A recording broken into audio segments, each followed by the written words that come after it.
continue to go on, people struggle with they struggle with their beliefs. Some, and some people just don't believe and they don't want to say it because they don't want to have a fight, right? And now, and just so you know, I'm trying to make sure I'm understanding you because I want to make sure what we do in the works. The essential mystery of those who don't believe is that no, just you just want to go on and include everybody, and give them a message that lifts them. Like, you don't have to be a believer to I mean, a lot of your songs, they help the faithful, but I wish that I could tell you. I wish that I could tell you just what I want. Just and you give it to me just like that. Everybody can relate to that. Everybody can relate to that. Because it's just, it's a very, human thing. So that's all I'm saying. I thought about that. Yeah, I thought about that. Well, it's knowing who you're talking to. That's one of the things I learned from Reverend. Like, know who you are talking to. I went to an event and he told me, next time you come to one of these events, you sing the Star Spangled Banner. I said, oh, okay. I said, understand this audience and that song is like a religion to them. I said, oh, okay. And so it's just knowing the audience. That's all. And you know them. And I thought about it. I said, oh, that's all. So let me do this. I'm sorry, babe. Let me do this.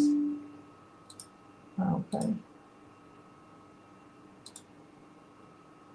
now let me ask you something. Is it good? I love you 30 seconds.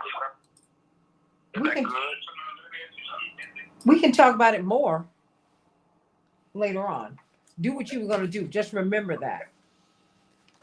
Oh, okay. We're good.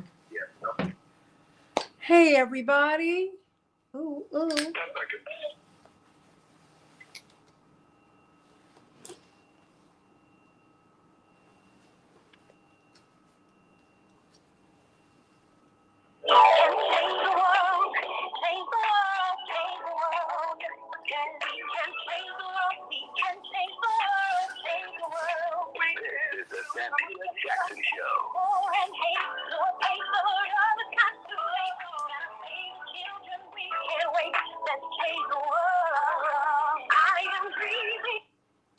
Hey, everybody. Welcome to the Santita Jackson Show. It's May 5th, Thursday, 2022. It's a joy to be with you, coming to you from WCPT 820, the nation's largest progressive talk radio station, and AM 950 radio, the voice of progressive Minnesota. I want you to meet my morning stars, Samantha and Linda and Andre and Dave and Carol out there on the left coast. Not me from Los Angeles, and Spencer from Chicago. Hey, sweetie. Mark from DC. I want you all to call me. And we're meeting on the Santita Jackson and Friends Facebook page. That's my official Facebook page. So many of you have been reaching out to me on Facebook. That is the page you need to go to. Every other page, they flush people out daily. It's wow, because you top out at 5,000 people. I'm glad I got a lot of people who want to reach out. And I want to reach out to you. And the Santita Jackson and Friends page is the way to do it. So please go to migrate from there to my YouTube channel, the Santita Jackson Show. I need you to go on over there, and populate that channel. Call me today at 773-763-9278. 773-763-9278. We reached 1 million COVID deaths. We're going to be talking with Dr. Shanina Knighton about that. We're also going to be talking about World Press Freedom Day. There are a lot of issues. There's this disinformation board that's got some people up in arms. President Obama has been pushing for it. President Biden is helping to pull it together. And they will decide, or there will be a board that will decide what disinformation is. Is that censorship? Is that free speech? Or is it cutting down on fake news? But what is fake news? Right? I mean, so let's talk about this today. Let's talk about what's happening with Julian Assange and Daniel Hale and these whistleblowers who really try to reveal Chelsea Manning, who who really push to show us corruption, and they pay a heck of a price for it. So let's talk about that today. And then the economic impact of the abortion ban. Hmm. When a woman decides to terminate a pregnancy, that is one of the most profound decisions she will ever make in her life. And it's one that she makes with, it's a fraught decision, I would imagine. A lot of pain. Just as a woman, I can only imagine. I can only imagine. That having been said, it also has an economic impact that resonates across the generations of her family. So we've got to talk about that with Dr. Max Wolf today. Dr. Max Wolf today.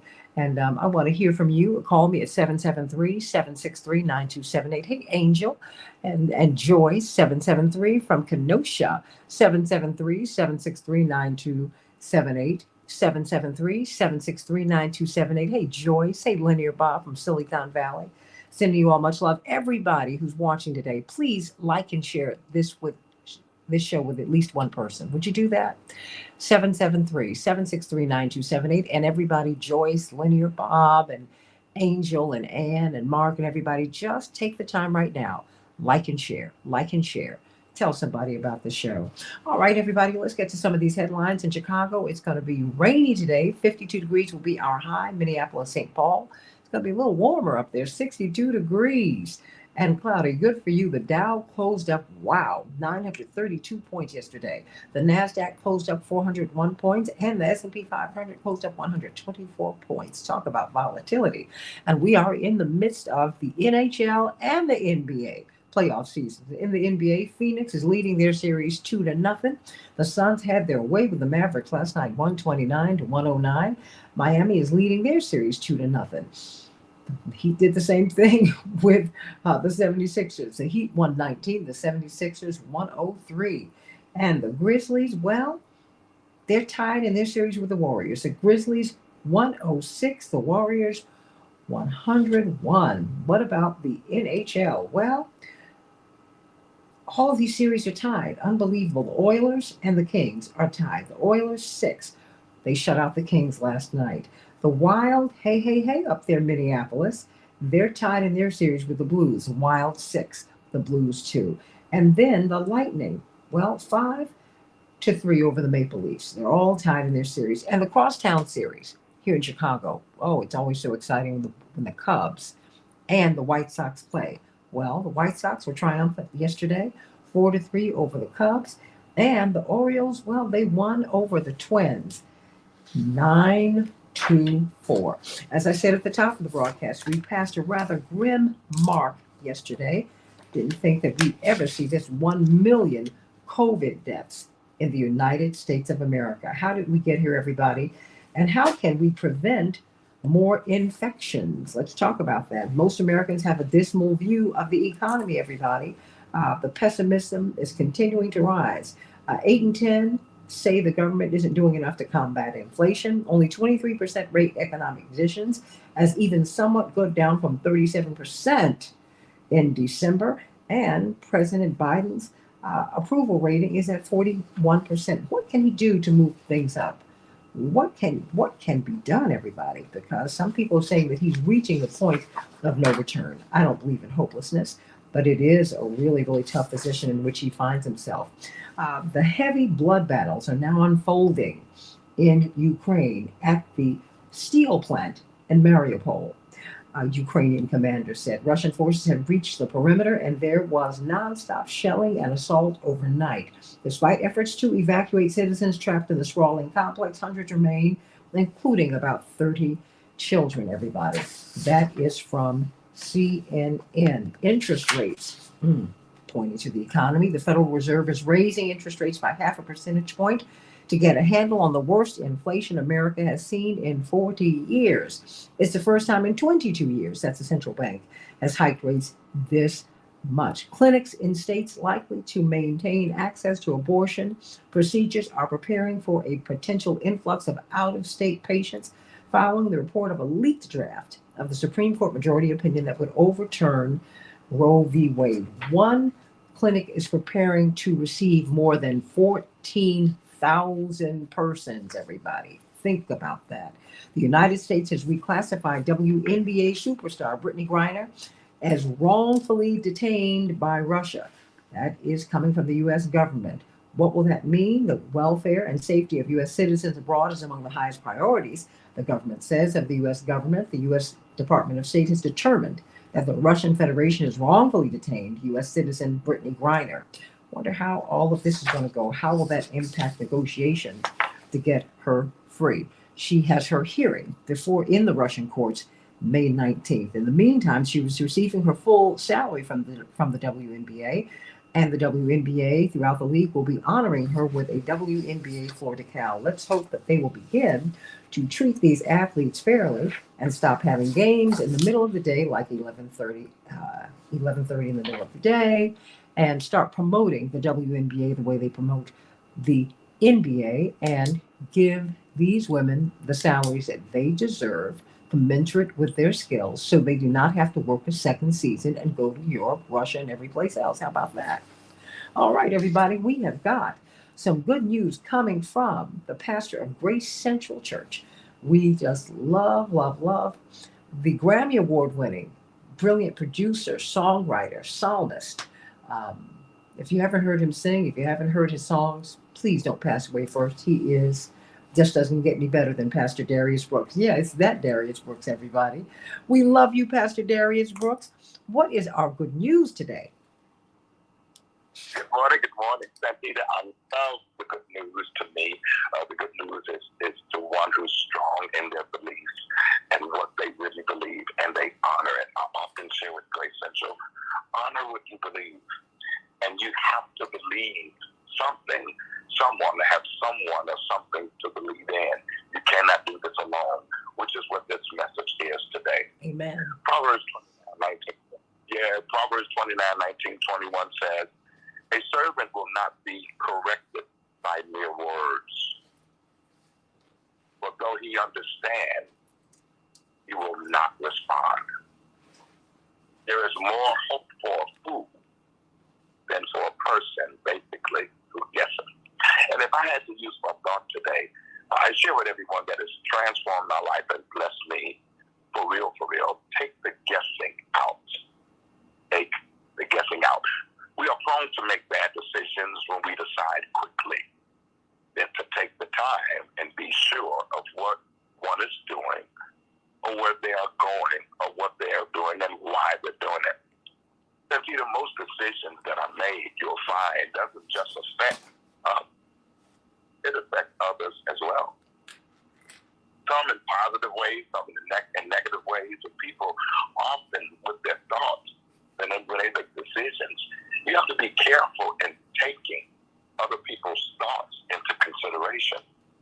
For one, you can't please everyone. And for two, your decision and choice are not theirs, and theirs are not yours. If you can clear your head of what others will think, it will be much easier for you to see things differently, and you can make some good, better decisions for yourself, your path. We don't often have to be geniuses to know if somebody hit me and it hurts. All we have to do is know that doesn't feel good. All of our stories are different, but we share the same pain. It's called hurt. Because often we don't know how to individually make good, sound decisions for ourselves. Every person has a potential to be passionate about what they love. And Santita, everyone loves something. We are shaped and motivated by what we love. It reveals our passion.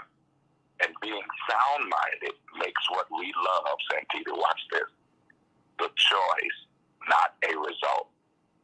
When you don't guess anymore, people may say you've changed.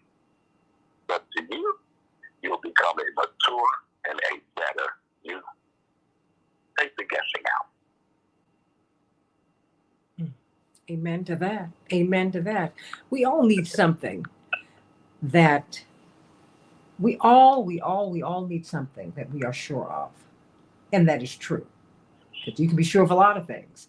But but they're not true. But I want to know very, very quickly, where can people find you? How can people, because you have been serving people throughout the pandemic. And I think this is very, very important. I mean, pardon me for interrupting you, Pastor, but it's so important because these food banks are struggling.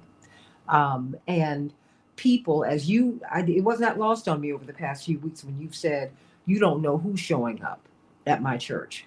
People with luxury cars, people who are well dressed, who don't have food to eat. So it is important to know where you can go get a meal, where you can go get some food, because people are struggling out here. We've shifted a lot this week. At the beginning of the week, we were looking at Ukraine and the money that they're going to get from the United States, and I'm wondering if that's still on track. I'm sure that it is. $33 billion. They were asking for $2 billion a month just off the top. In the meantime, Americans literally are starving. And Pastor Brooks, at Grace Central and at Rainbow Push, and we have our international conference. I want you to be there June 18th through the 22nd, because we've been open throughout the pandemic, because people were not eating, but they're really not eating now. As they're talking about all of the employment and all of that, Pastor Brooks, people are not eating. How can they come to your church and get some food? We're at Grace Central Church, 10216 South Kitchener Street, Westchester, Illinois, every Tuesday from 5 to 7, maybe Wednesday from 12 till 2. And Santita, that's exactly what I meant. It is people in our line. We have more people now. Last Tuesday, we had them around the corner, almost 7 blocks. And when I tell you, everybody in our line, we have working trucks, ComEd trucks. We have literally people that's coming from work getting these things of food. So you are absolutely right. We have more people now than we did before. But that's what I meant when I said taking the guessing out. This is my calling. It's what I believe. And I have a passion for it. And don't forget the part of the message that I said, your passion is what you love. And when you make a choice on what you love or what you believe, watch this, it becomes your choice, not a result. And that's how you take the guessing out. When you know what's in your heart to do, when you know what's in your heart to do what's right and to assist. I don't have to help nobody. You got a lot of churches closed down. Then, Peter, we did research in Chicago, Illinois alone, over 3,600 churches have closed down, sold the furniture, sold the organ. They stopped. They moved away to hot areas and living different lives. When God, with the word of God, there's many are called, few are chosen. And those he chose, he qualifies, justifies, and sanctifies. Absolutely. You have to know your calling. Absolutely. Yep. Absolutely. And you can go to Grace Central Church and get you something to eat. They will not turn you away. Your address again, Pastor Brooks? 10216 South Kitchener Street, Westchester, Illinois, Grace Central Church. You can go to us on YouTube and find us, and we'll be waiting for you. And very, very, very quickly, because I've got Dr. Knighton holding, when can we see the Tommies? Of course, you are head of the Tommies. When are you going to be performing in this area? We go to, we actually, D. Bernard Jordan has called us to do his birthday celebration on June 11th. That's in New York. But we're going to do our live recording here in Chicago, June 18th. And then the next day, we're going to be at the convention. Thompson Community Singers, Bill Frost and Thompson Green Singers. I have put them back together. Faith in His Arms, Brother Goodness, in my mind, okay. Lord, I'm available for you. We will be singing all of these hits at the convention, June 18th through the 22nd. So you don't want to miss this event. Amen. We love you, Pastor Brooks.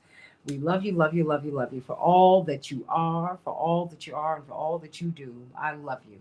Dr. Shanina Knighton, registered nurse, infection preventionist, research clinical scholar, professor at Case Western Reserve University. Indeed, she has been one of the leading lights, one of the few who we really, really, really trust, who's given us great information. Came across some numbers that many people said we never thought we'd see. 1 million people officially have died from COVID since this pandemic began in the United States of America. And my question for you is, has treatment changed? Because I still don't see people being offered medicines readily when they're diagnosed. In fact, most people I know are not offered anything. It's like you're offered a Tylenol and you're told to stay home. So has anything about how we treat and care for like when you're first diagnosed? Is there anything that's changed over the past almost 3 years, Dr. Knighton? Good morning. So I would say no. Well, first, no, there was the monoclonal antibody treatments, but many people have to realize that even during right now, we have strains that have changed. So as the strains of this organisms, like talking about COVID-19, have changed, meaning like we're looking at, Omicron, we're looking at a Delta Omicron, we're looking at a Delta. It's all the BA2 variant. Like there's all of these different things that are happening, whether we're looking at strains and variants. And the problem is that when the treatments were available, they were looking at the original strains of COVID that were being treated. So after a while of you utilizing these treatments, if the treatments aren't doing any good, then you have to discontinue them. And that's what we saw the FDA do a few months ago with the monoclonal antibody treatment. The other thing is when we're talking about other drugs, such as remdesivir, such as, a lot of the other drugs that are being used to treat COVID, we tend to forget that timing is everything. So if people are going in late and they're waiting to be treated, they may be out of that window of where it can actually decrease the side effects. So if you wait too long to go in to be able to seek care, then you very well may not be eligible to receive some of the medications that are present.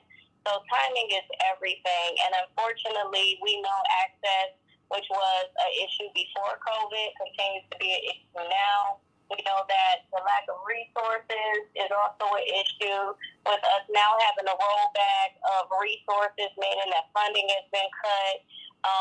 Things that were being made available to people before, such as medical care, regardless of if they had insurance, dealing with COVID has now started to go away. And I'm sure a lot of this has to do because the hospitals are no longer being incentivized to care for people that may not necessarily have insurance.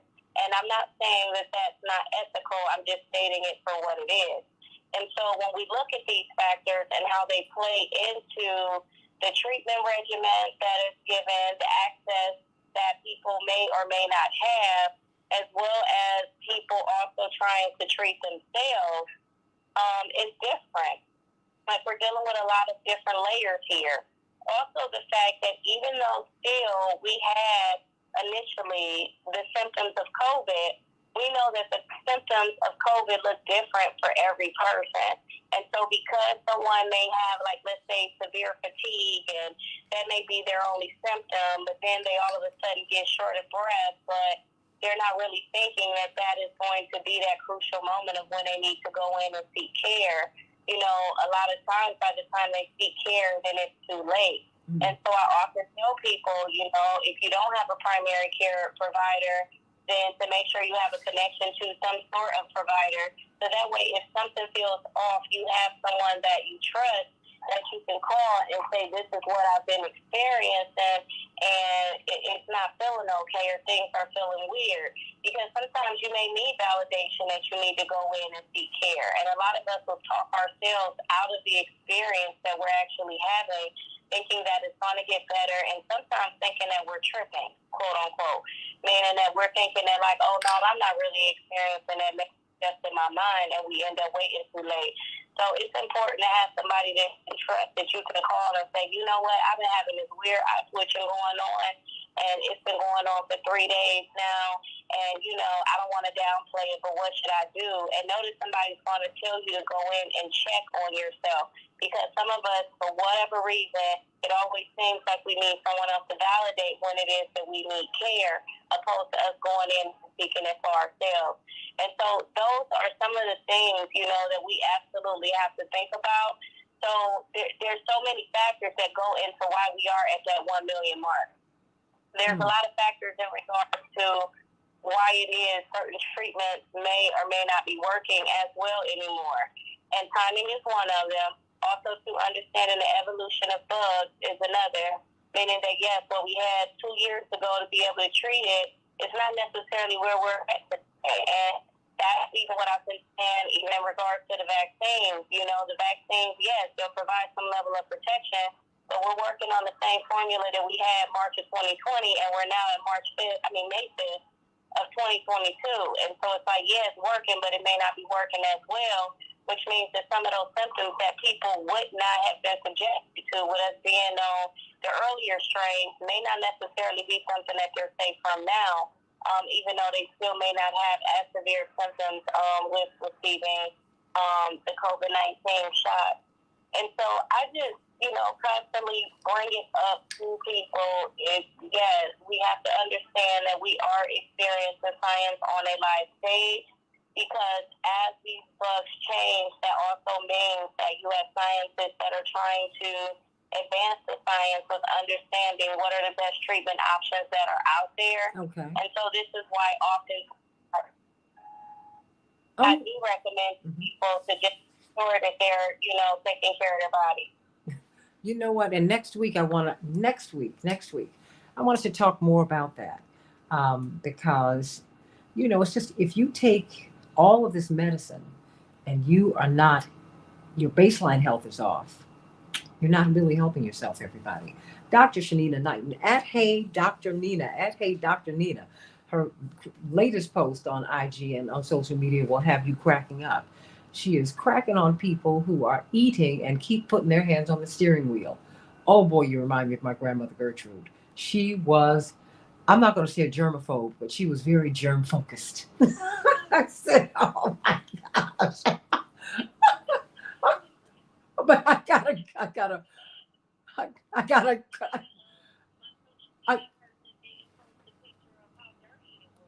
I wanted her to show. Oh my gosh, I can't wait. Next week we're going to talk about that, because everybody's eating on the go. It's not clean, everybody. Let's talk about World Freedom Day and free speech back on the Santita Jackson Show.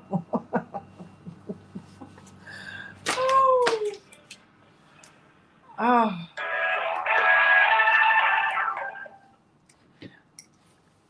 Shanita, try and get that clock, because I'm really trying to be at my 28 and a half, okay? But that, you talk about hilarious. No, honey, you are making me think of my grandmother. God bless her. I know she is in heaven happy, because she is away from these earthly germs. I told you she wouldn't let us in her house unless, you had to take off your clothes, put on a little robe she had for you, and you had to go in the bathtub as soon as you came in the house. And we had to leave all of our luggage out there. She was going to wash everything. And then the robe that we put on, you had to take it off because she was going to wash it. Because, oh my God, I was like, oh, you remind me so much of her. But she works in the hospital. She was one of the persons she was on the food staff.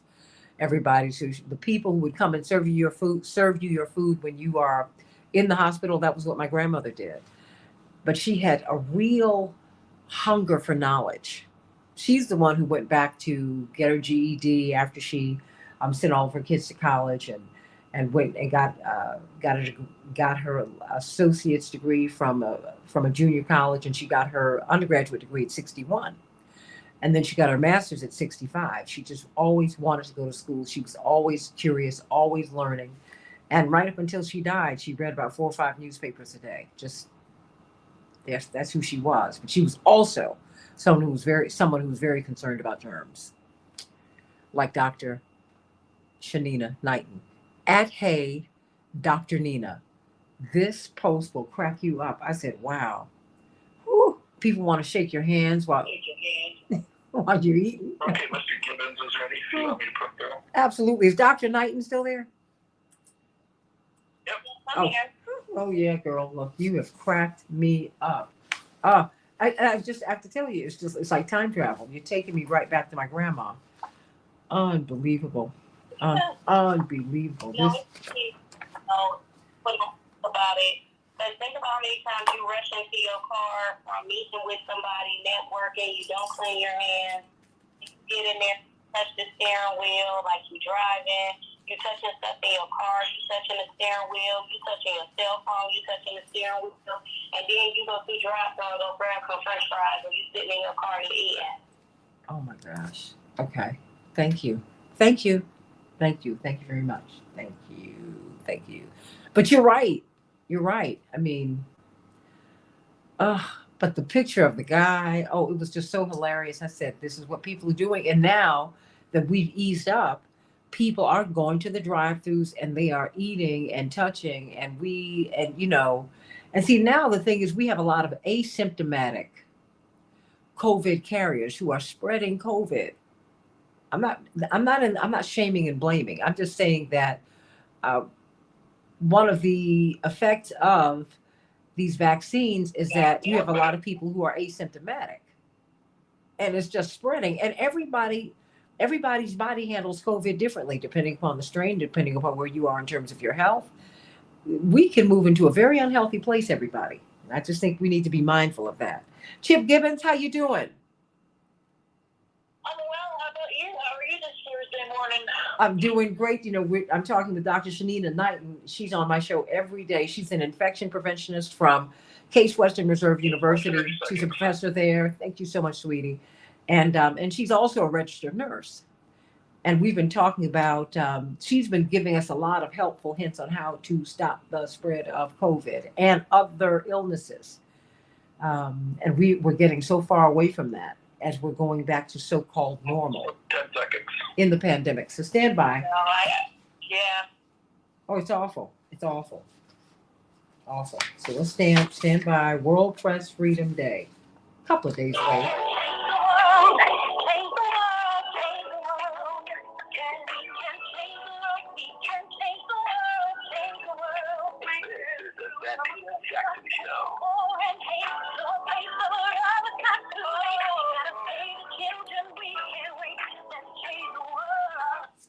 Hey, everybody. Welcome back to the Santita Jackson Show. Thursday, May 5th, 2022. Everybody, please go on over to rainbowpush.org and get registered for the international conference. It's going to be very, very exciting. Not only are we talking about opening markets and getting more opportunities, economic opportunities for you, but we're going to be talking about a lot. Inflation, obviously the abortion ban. We're going to be talking about Abe Bolden and the JFK assassination. We've got a lot of good stuff that we're planning for you. So go to rainbowpush.org and Morning Stars, wherever you are. Matt, even you in Minnesota, get on down here sometime between the 18th and the 22nd of June. It's going to be a lot of fun trying to work out a picnic now. So everybody, World Press Freedom Day a couple of days ago was bumped off the headlines by this show, I will say, because of the abortion ban, because of the leak of the draft of the opinions of the justices that will strike down Roe v. Wade should it go through. And Chief Justice John Roberts said that, no, this was an accurate reflection of where these justices are and where we're going in June. So there's that. But World Press Freedom Day is a big, big, big, big, big, big, big deal. Because as we look at whistleblowers like Julian Assange and Daniel Hale and Chelsea Manning and on and on and on, these people pay a heavy, heavy, heavy, heavy, heavy price. Ed Snowden has not been able to come back to the United States. They pay a heavy price for telling the truth, for protecting our life and liberties and the pursuit of our happiness. Absolutely. And now we've got a disinformation board that is coming, that is being pulled together through the Department of Homeland Security, through the Biden administration. Indeed, one of the biggest proponents of it is President Barack Obama. He's pushing very hard for that. Some people are calling this the Ministry of Truth Police. You're going to have a board that's really essentially going to come together and tell us what is true and what is not true. And I don't know about you, but that makes me very uncomfortable because we don't have news organizations. Most people don't trust the news organizations. That's why they've not retreated or migrated over to social media. So let's talk about this with Chip Gibbons, part of the family here. I can't say that you're a guest anymore. From Defending Rights and Dissent. Of course, you're their policy director. And this is a big, big, big, big, big, big, big, big deal as we are looking at trying to have Julian Assange treated fairly. I'm like, did he tell any lies? No. Daniel Hale, did he tell any lies? No. Chelsea Manning, did they tell any lies? But what would this disinformation board do? But let's start with World Press Freedom Day. What were we celebrating, and what about this disinformation board? I mean, what's going on? Chip Gibbons. Sure. So every year since 1993, the United Nations has marked May 3rd as a World Press Freedom Day, and obviously press freedom groups will use that day to talk about the state of world press freedom. The State Department will use that day to lecture other countries, but not look at what's happening in the U.S. And it's sort of a similar trend to what you saw a few days earlier with the White House press correspondents' dinner, where there was a lot of patting ourselves on the back and talking about how strong press freedom is and how good it is we wouldn't ever jail a journalist. And there are a lot of good things about this country, and I think the First Amendment is one of the things we do right, but do correctly. But there is an immense hypocrisy because right now we are seeking to jail a journalist, Julian Assange. Julian Assange is not a U.S. citizen. He didn't operate in the U.S. He's an Australian citizen, and he's currently being held in Belmarsh Prison in the United Kingdom, where he's been for 3 years. Belmarsh is one of the harshest prisons in the world. It's frequently compared to Guantanamo in the press. I don't know how accurate that is, but that's the point of reference people make.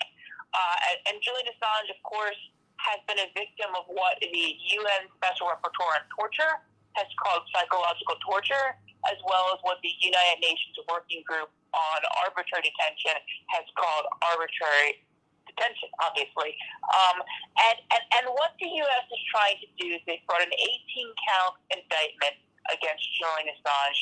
17 of those counts are under what's called the Espionage Act, which is a World War I era law that predates the modern classification system and also predates the Supreme Court's modern ruling on the First Amendment. So it's from a time when we had a very different understanding of what the First Amendment was, and we didn't even have the classification system it now seeks to protect. Starting with Daniel Ellsberg, for the first time, we see the Espionage Act being used to prosecute someone who gave information to the media, a whistleblower who wanted to alert the public to what the government was doing, in this case, the lies and deceptions behind the Vietnam War. This is considered very peculiar. This is not considered an appropriate use of the Espionage Act. And in between then and 2009, there's only one other person similarly indicted under the Espionage Act. They're indicted by Reagan. They're pardoned by Bill Clinton, in part because this is such an unusual move. During the Obama administration, they prosecuted more whistleblowers under the Espionage Act than all previous administrations combined, including Chelsea Manning, I'll talk about more in a minute, Edward Snowden, the NSA surveillance whistleblower, John Kiriakou, who confirmed on 60 Minutes that the U.S. was waterboarding. Only person to go to jail for the torture program is the person who confirmed it on television, and Thomas Drake and others. But what they didn't do, what they wouldn't do, and Obama was under immense pressure. The CIA and the FBI wanted a personal meeting with him about Julian Assange, was to try and charge Julian Assange under the Espionage Act. And the Obama and Holder, who did a lot of things wrong when it came to the Espionage Act, refused to indict Julian Assange, arguing that any precedent to do so would open the door to indicting the New York Times, the Washington Post, and other papers. And what the U.S. is wanting Julian Assange for is the indictment deals exclusively with a series of revelations between 2010 and 2011 about the U.S. war in Iraq, about the U.S. war in Afghanistan, about the U.S. prison in Guantanamo Bay. 1/3 of the charges against Assange deal with reporting on Guantanamo, something you never hear mentioned in the media, and also the sort of backroom dealings of the State Department in a number of countries. And some of the, State Department revelations led to some of the protests that became the Arab Spring. So really historic insights into U.S. foreign policy. And WikiLeaks, they didn't leak the information. They received it from a whistleblower, Chelsea Manning, who was an Army private who felt very disturbed by the loss of life she'd witnessed in Iraq and felt very strongly that if Americans knew the truth about the war, we could have an open debate about it. That, arguably it didn't happen, but that was her motive. We know that for a fact. And WikiLeaks, worked with the New York Times, with the Guardian, with all of these mainstream newspapers to publish this information that absolutely was of public interest, was a news story, and, the military's own harm assessment from during the Chelsea Manning court-martial shows no one was harmed as a result of this being published.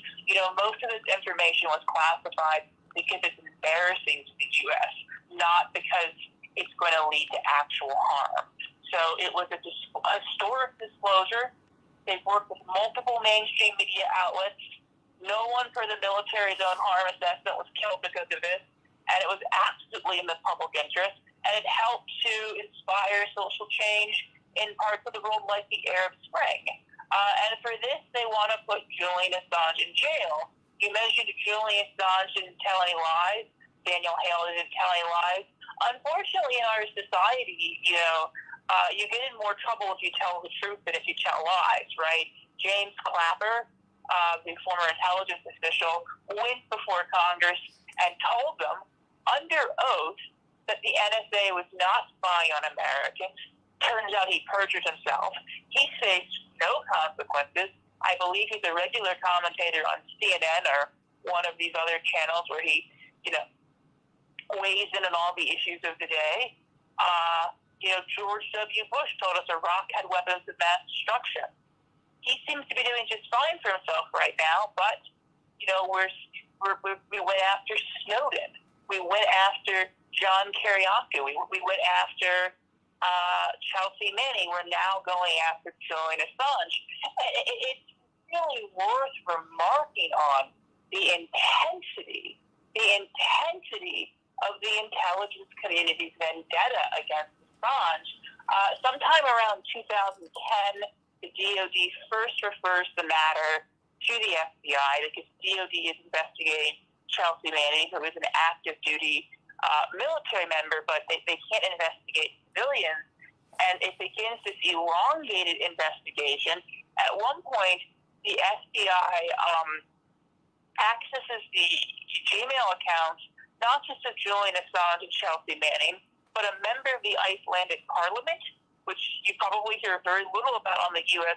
news, but was extraordinarily controversial in parliaments around the world, that we had access to parliamentarian email. And then later, accessed emails of a number of journalists who were closely associated with WikiLeaks. At another point, the FBI went to Iceland to gather evidence against WikiLeaks, and they lied to the government of Iceland about why they were there. They told them they had to come to their country to prevent an imminent cyber attack, and, there was no imminent cyber attack. And once they got there, they started investigating WikiLeaks. And when the Icelandic foreign minister found this out, he threw them out of the country. Our FBI got thrown out of the country of Iceland for entering it on false pretenses to investigate what the Icelandic government considers a... No. Stop. I need you to repeat that.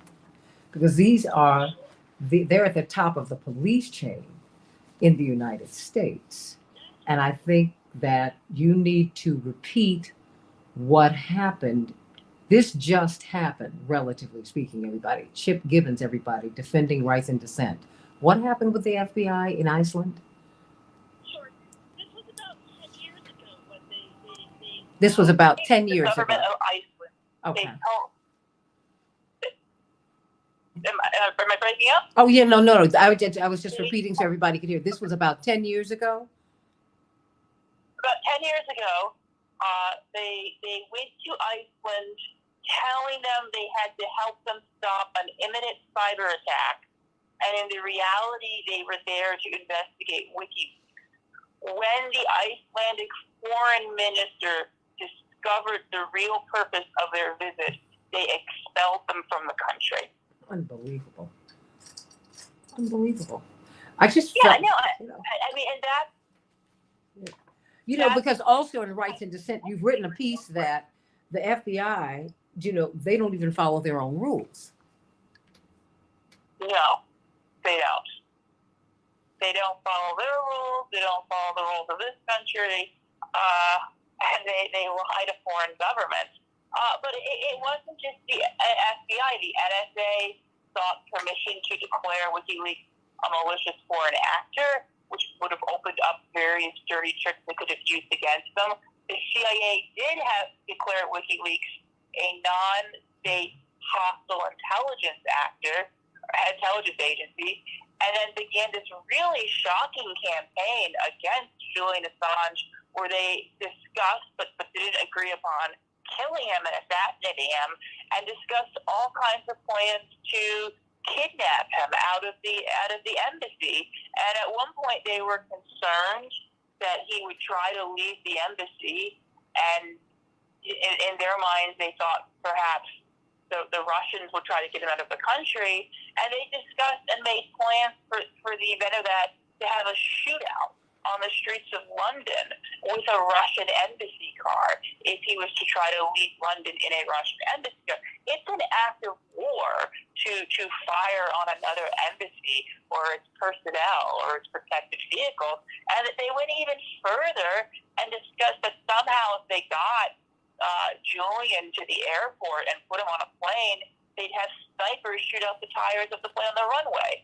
So the CIA was so intent on getting Julian Assange, they were talking about getting into a shootout on the streets of London and at a major international airport.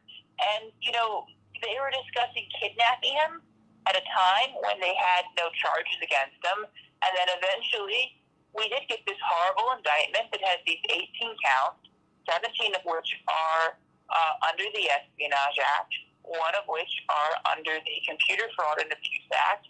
And Julian Assange has been fighting his extradition in the UK, as he should be.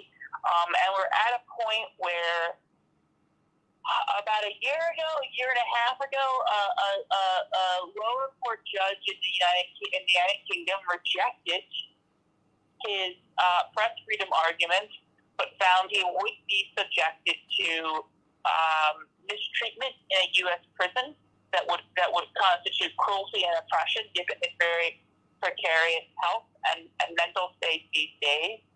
But that was overturned by a higher court in England, or in the United Kingdom, who believed these sorts of U.S. assurances about his treatment. The U.S. assured that he would not be sent to the supermax prison in Florence or be subject to special administrative measures. Special administrative measures are these really harsh restrictions that go beyond even solitary confinement on a prisoner's ability to communicate with the outside world, as well as the ability of those who can communicate with them to communicate with others. You're in this really sort of dramatic cell where you can't even talk to people through pipes or the wall or anything. It's beyond any other prison treatment. And a lot of people have sort of said, well, these assurances aren't worth the paper they're written on, and they're not. But, I went through and read through some of what the U.S. guaranteed the U.S. would be, Julian Assange would be subjected to in the U.S. And they're describing him being held in this prison cell for 23 hours a day, which, in spite of their protests to the contrary, does meet the definition of solitary confinement put forward by the Nelson Mandela rules. And under the United Nations Mandela rules, named for Nelson Mandela, but are the standard of minimum treatment for people who are incarcerated. His treatment will constitute torture or cruel and degrading treatment, and this is what we're guaranteed will do. And it's, you mentioned Daniel Hale, and we're coming up on the 1-year anniversary of Daniel Hale losing his freedom. Daniel Hale was a U.S. Air Force veteran who worked in the drone program and was horrified by what he saw because, in the drone program, you're not directly on the battlefield, but you're watching on a camera in real time. People being blown apart, having their bodies mangled. I've seen some of his descriptions of what he witnessed, and they're horrifying. And watched the U.S. government tell everyone that drone strikes were surgical, they had high standards, etc., and decided to give information to the media because the American people should know about this. He was convicted under the Espionage Act and is currently in a federal prison where he's in a communications management unit, which is a special unit made after, I believe, 9/11, originally for terrorists, that puts tremendous restrictions on how he can communicate with the outside world. He can't write letters to people unless it's pre-approved by the U.S. government, right? So you can write him all you want, and people should, but he can't write back, not because he doesn't want to, but because the U.S. government won't let him. He's limited to only 2 15-minute calls per month. The FBI listens in live on the calls. I know in the past, people in CMUs were forbidden from talking to their family and loved ones in languages other than English because the FBI has to listen to everything, and I guess they don't understand languages other than English. So it's really a dramatic limitation on his communications. It's a complete violation of human rights. And we know, we can reasonably expect that if they're doing this to Daniel Hale on the grounds that by giving information to the media, he committed a quote-unquote communications-based crime and therefore has to be in a communications management unit, we can fairly reasonably deduce that Julian Assange will also be put in a communications management unit.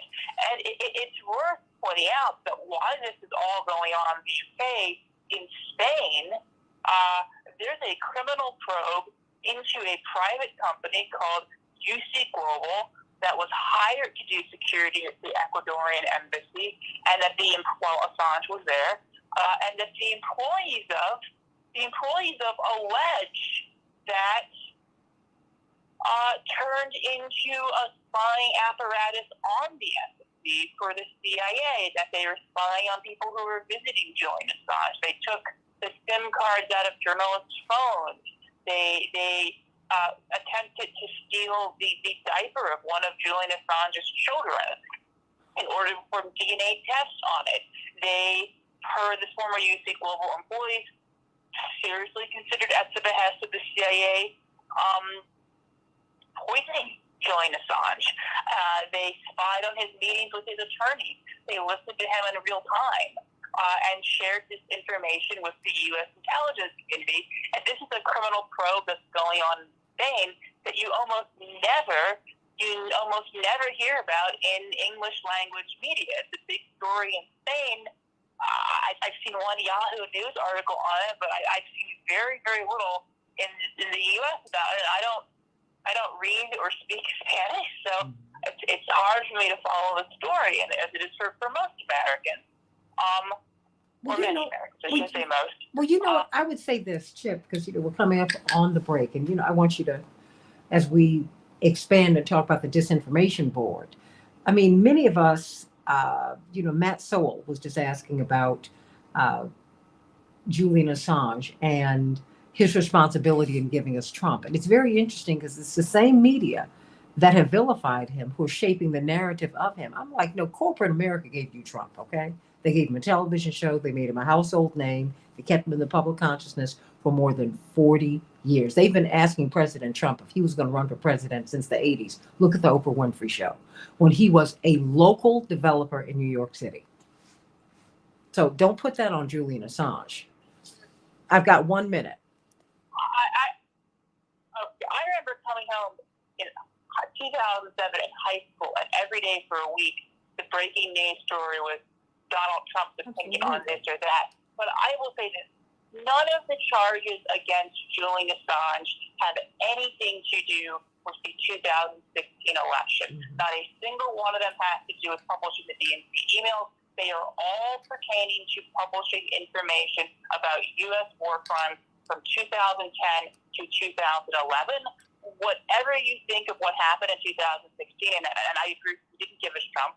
I think that's sort of misinformation about Assange. But even if that was true, which is not, it has no bearing on what the U.S. is doing to him. It is purely about these revelations about war crimes 4 years before Trump was ever elected. Thank you very much, everybody. Let's get clear. Thank you. Let's get clear on the real story. The real deal is people continue to try to reveal war crimes, things that we're doing wrong, things that are being done in your name.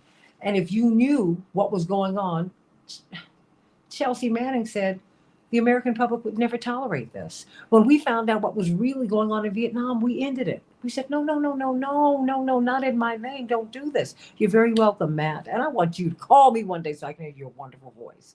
But that's important.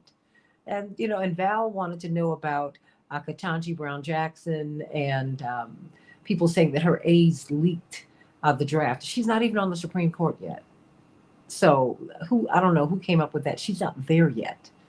That was something that happened from within the Supreme Court, and they're trying to figure out, at least that's what we presume. They're trying to find out what's happening with that right now. So at least we presume that too. So we don't know, because at the beginning of the week, we were trying to figure out how we're going to give Ukraine $33 billion while people are lining up at soup kitchens all around the country and can't get any money. So there's that. Let's talk about world press freedom. Do we really have it? If you ask Julian Assange and Daniel Hale and Chelsea Manning and so many others, no, we don't. No, we don't. This country is great. And what we are in the business of doing on the Santita Jackson Show is really making it on, in fact, what it is on paper. And what it is on its best day. Back with more of the Santita Jackson Show, talking with Chip Givens, defending rights of dissent. Back in just a minute.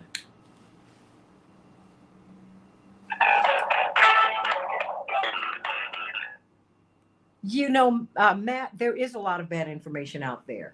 Why don't you speak to Matt? I mean, he's online. He's out of Minneapolis. I just love Matt. I'm so glad that he listens and continue to like and share the story. But would you tell him, because there's been this whole narrative about former President Trump, past President Trump. I call President Carter, I call him President Carter. And I'm like, that's to throw us off the scent, I think. I really do. But what would you speak to? Would you speak to that? Yeah, I would. I would start with a bit of an aside in that there's a recent book out by Neil Metzler, who was then the United Nations Special Rapporteur on Torture, now with the Red Cross. He did a very extensive investigation into the treatment of Assange, and he starts his book about how when people first asked him to help Assange, he had zero interest in doing so because he had such a negative perception of Julian Assange. He thought he was a rapist. He thought he was a hacker. He thought he was a narcissist.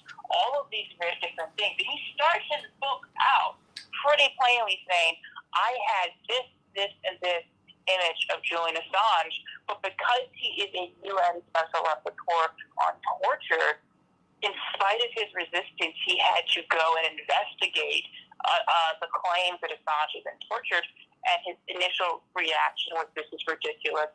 How are you tortured in an embassy? And he brought a team of psychiatrists and doctors who did conclude he was tortured. He started to realize that everything he had come to believe to be true about Assange, all of it was false, and that Assange has deliberately been subjected to by multiple state actors what he labeled as a UN repertoire public mobbing, this sort of intense campaign of vilification in order to sort of destroy his personal integrity so people wouldn't listen to or believe his leaks or his reporting. And, Julian Assange did publish information from John Podesta's emails and from the DNC. He didn't hack the DNC. He didn't hack John Podesta. Someone gave him that information. We can discuss and debate who it was or what their motive was. But, you know, when you're a journalist and you're given information that's newsworthy, you have a responsibility, many people would say, to publish it and to look at it. And it wasn't just WikiLeaks, right? Like multiple news outlets reported on the information in these emails. Okay, Attorney Patillo is ready. Mm-hmm. Okay. I'm sorry, Attorney Robert Patillo is with us. He's the Southeastern Regional Director for Rainbow Push. Brilliant, brilliant, brilliant.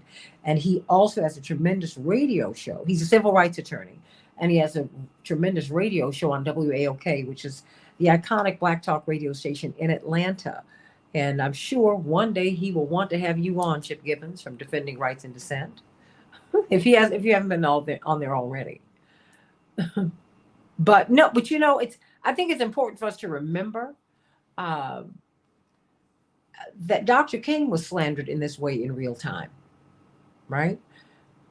Don't act like the Dr. King we know today, or that is who is projected today, who's on the commercials and all that.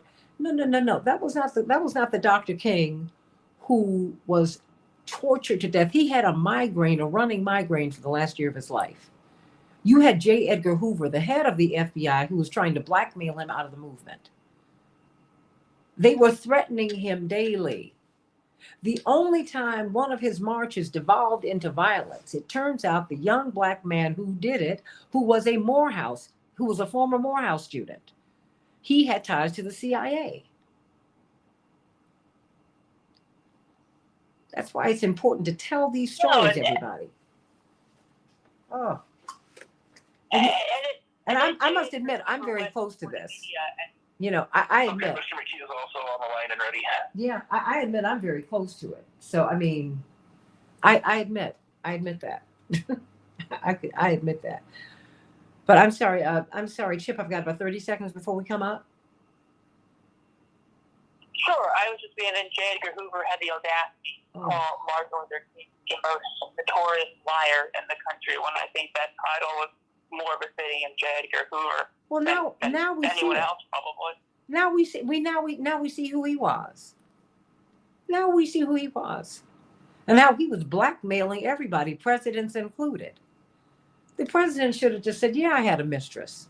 Yeah, I had a boyfriend. Yeah, I had a girlfriend. Yeah, I did this." They should have done that. That would have stopped him. Oh my goodness! Well, it wouldn't have stopped him, but you know, you can let someone know, I'm not afraid of you. Stop playing with me. In a homophobic world, you want me to tell everybody about you and Clyde Tolson? How about that? But you know, you don't devolve into that kind of behavior. But my goodness, he was an awful guy. He was an awful guy in real time. 1 minute. Now we're beginning to see just how awful J. Edgar Hoover was. And the FBI building is still bearing his name. But I think that it should. Don't take his name off of there. Just put the whole story on a plaque. Please don't remove his name from the FBI building. Oh, don't do it. So let it stay right there. You need to know who he was and what their mission has been, unfortunately. That's not what the chief police force should be doing in the United States, but that is what they do. Oof. Dwight, let me hear you real quick. And was it in high heels and a dress? Well, the thing is, I don't mind people doing their thing, but don't slander other people for doing the same thing. Stop it. 10 seconds. He could be gay. I didn't care, but he was awful. Just stay right there. We're coming up. Stay right there.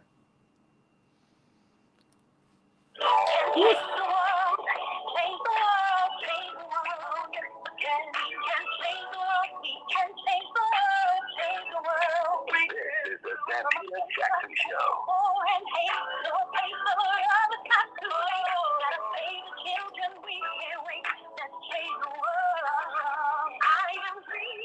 Hey everybody, welcome back to the Santita Jackson Show. It is Thursday, May 5th, 2022. I'm Santita Jackson, coming to you from WCPT, the nation's largest progressive talk radio station, AM 950 Radio.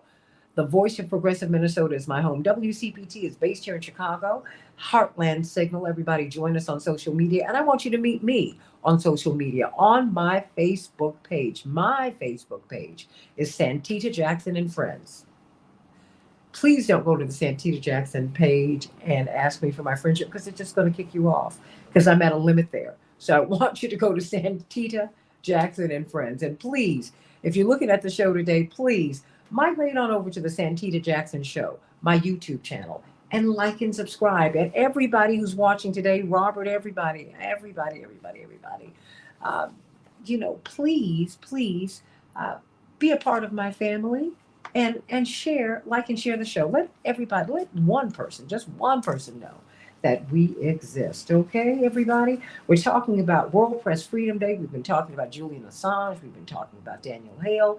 We've been talking about Chelsea Manning. We've been talking about the whistleblowers and how they are treated in the United States. Do we really have press freedom? Well, on paper, yes, but in practice, that's a question. What about this disinformation board that we're about to that's about to be enacted through the Department of Homeland Security? Will it be a ministry of truth, or will its ministry be the seeking of truth and the projecting of it? President Obama is a great supporter of it, and of course, President Biden is enacting it. So let's talk about that. And then, what are the economic costs of abortion or not having one? Dr. Max Wolf will be with us at the bottom of the hour. But let's get to some of these headlines, everybody. I want to invite you to the Rainbow Push International Conference, June 18th through the 22nd. It's going to be great. Please go to rainbowpush.org, Morning Stars, and be a part of it. Go on and get registered so I can see you there. In Chicago, we're going to have a high of 52 degrees. It will be rainy today. Minneapolis, St. Paul, a high of 62 degrees. It will be cloudy. The Dow closed up, 932 points yesterday. The NASDAQ closed up 401 points. The S&P 500 closed up 124. Woo, ooh. And of course, we are in the second round of the playoffs. Phoenix leads their series 2-0. They won over the Suns, won last night, 129-109, the Mavericks. And then Miami's leading their series 2-0. The Heat 119, the 76ers 103. And the Grizzlies and the Warriors are tied. The Grizzlies 106, the Warriors 101. Great stuff. The Crosstown series here in Major League Baseball in Chicago, it was great. The White Sox 4, the Cubs 3. What a great time we have when that happens, when we're able to play two Major League teams facing off against each other, home teams here in Chicago. And the Orioles were triumphant over the Twins, 9-4. NHL, they're in their playoff season, and all of these major teams are tied. The Oilers shut out the Kings. They are splitting the difference in their series. The Wild and the Blues, well, the Wild came back, everybody. Now they're splitting the difference. The Wild 6, the Blues 2. And then the Lightning 5 and the Maple Leafs 3, everybody. COVID has hit a number we never thought we'd see. 1 million American deaths. Everybody, please take care of yourselves out there. Please. Most Americans have a dismal view of the U.S. economy. 8 in 10 say the government is not doing enough to combat inflation. Only 23% rate the economic conditions as somewhat good, down from 37% in December. People are struggling, and President Biden's overall approval rating is holding steady, but he's trying to get above water. 41% of Americans approve of him, 59% disapprove. Russian forces have breached the perimeter at the Ukrainian steel plant. The U.S. has reclassified WNBA superstar Brittany Griner as rightfully detained by Russia. We're going to talk about that tomorrow to find out how that is going to impact negotiations. She is receiving her full salary while she is being detained in Russia. She will have her hearing on May 19th, and she'll be honored with a WNBA floor decal while she is in detention. As we move on into discussing press freedom and free speech and protected free speech and all of that and protected speech in America, we've been talking about financial freedom with Team Hochberg. I'm going to have David Hochberg on with us next week, so you can ask him some more questions. If you call 855-56-DAVID, 855-56-DAVID, or go to 56david.com, 56david.com, you'll get a free consultation. And if you don't have any credit, if you haven't established credit, if you need to establish credit, if you have crippling credit card debt, if you've gone into bankruptcy, If you need to purchase a new home, if you're having trouble securing a loan, if you want to refinance your existing home, if you're having any kind of financial difficulty, if you need to secure a VA loan, if you've been turned down, if you want to know what a reverse mortgage is and if you're eligible for it, if it's going to make sense for you, call Team Hochberg. They have heard it all, everybody. They have heard it all, and they have restructured people's finances so that they have financial freedom and they get their heads above water. Think of Miss Sharon, 72 years of age, retired, living in a $300,000 home. One would think that she does not have any issues. Well, she was having challenges paying her bills because these pensions are not enough. Your Social Security is not enough. So she called an online lender. They did not help her. She called Team Hochberg. They did. And guess what? They lowered her payments over $340 a month. They helped her to refinance her home. And now she can breathe.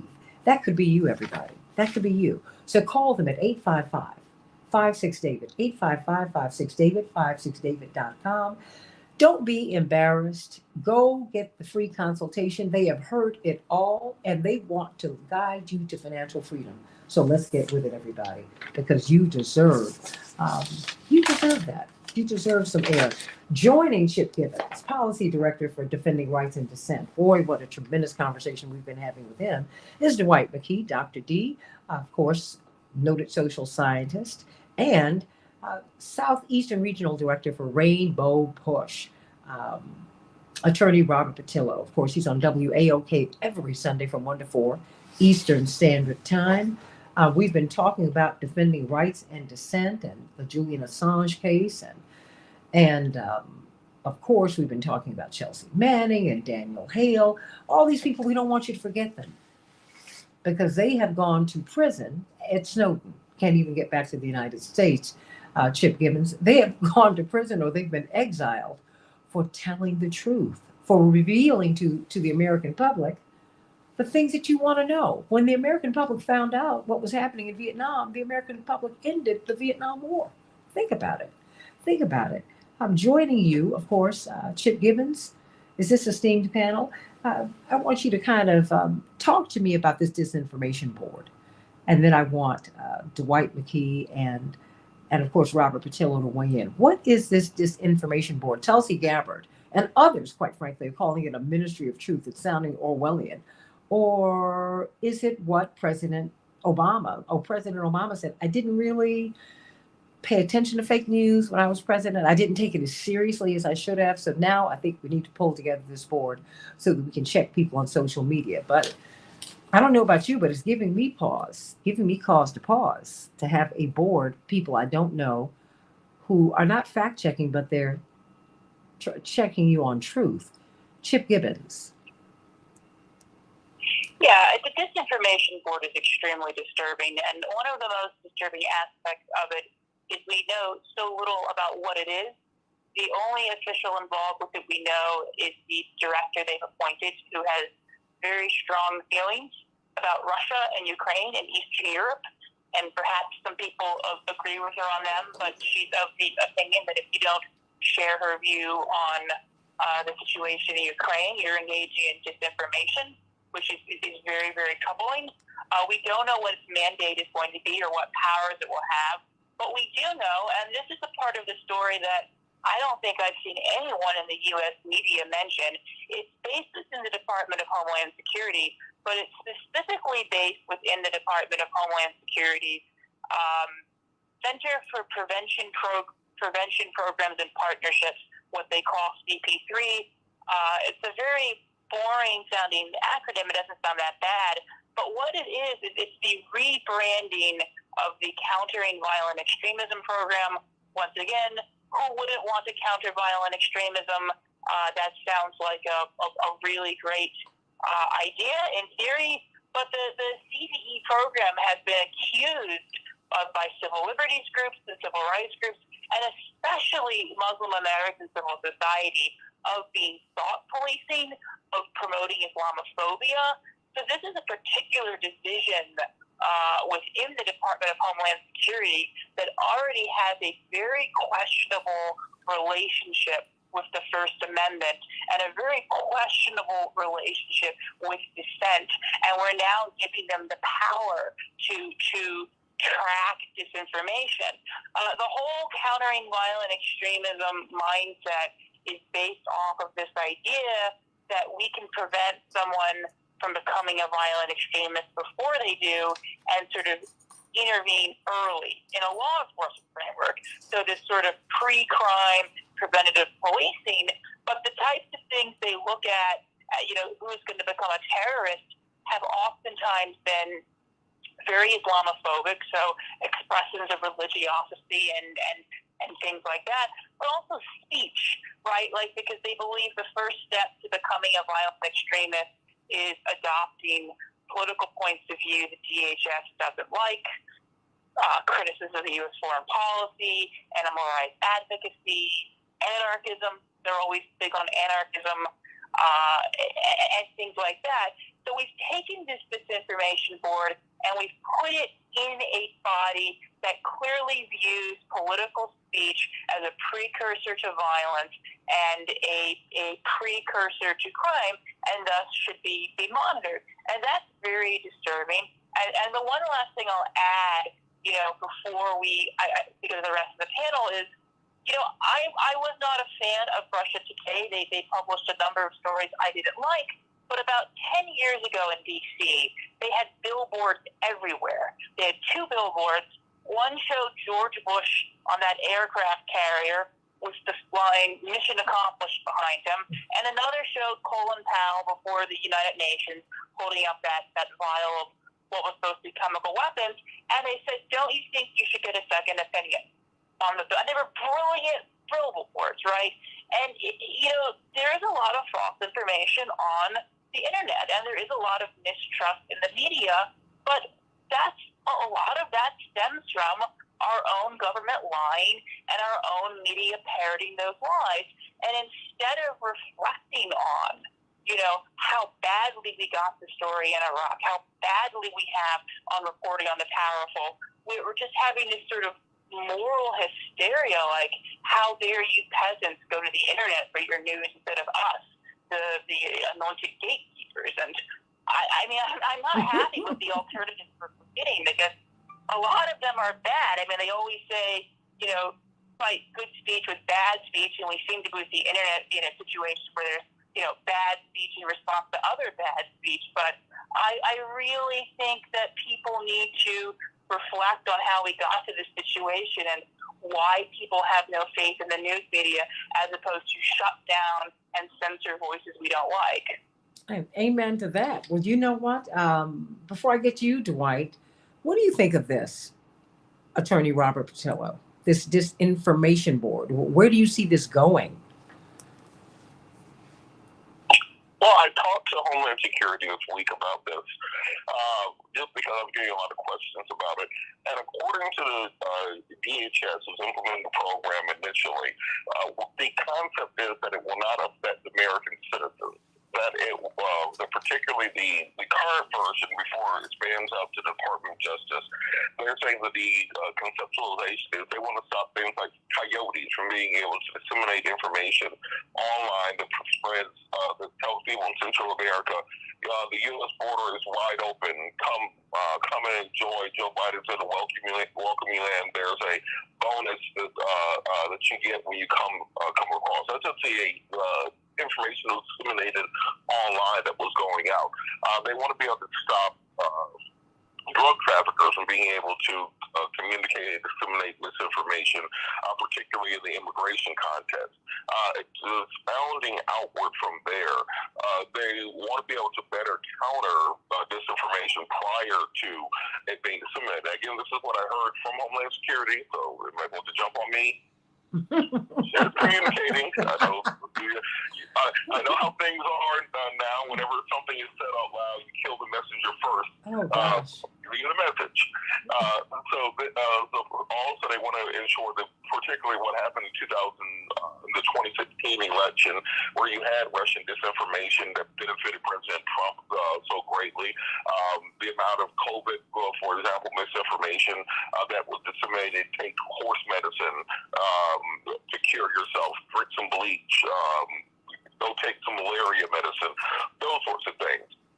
So the concept is to try to make sure that Americans that people outside the U.S. aren't able to influence Americans, and that individuals who want to influence people coming into this country aren't able to exploit them through disinformation channels. That's the conceptualization. Now, as we all know, it is not to be trusted in any way, shape, or form. You can ask the Cherokee and the Navajo about that, as pretty much anybody who's ever come into contact with them. So I think if they are going to have a program of this nature, it has to be exceedingly transparent in the information that they are collecting, and what is being curtailed, and how that information is being used. The U.S. government does not have the track record where they can just say, well, just trust us.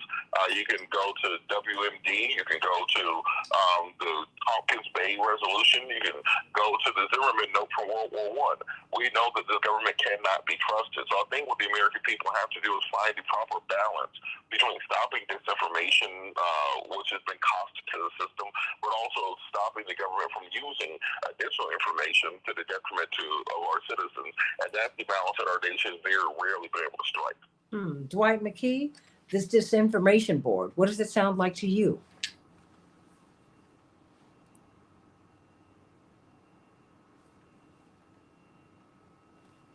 Is Dwight there? Yeah, I'm here. Okay, let's get to it.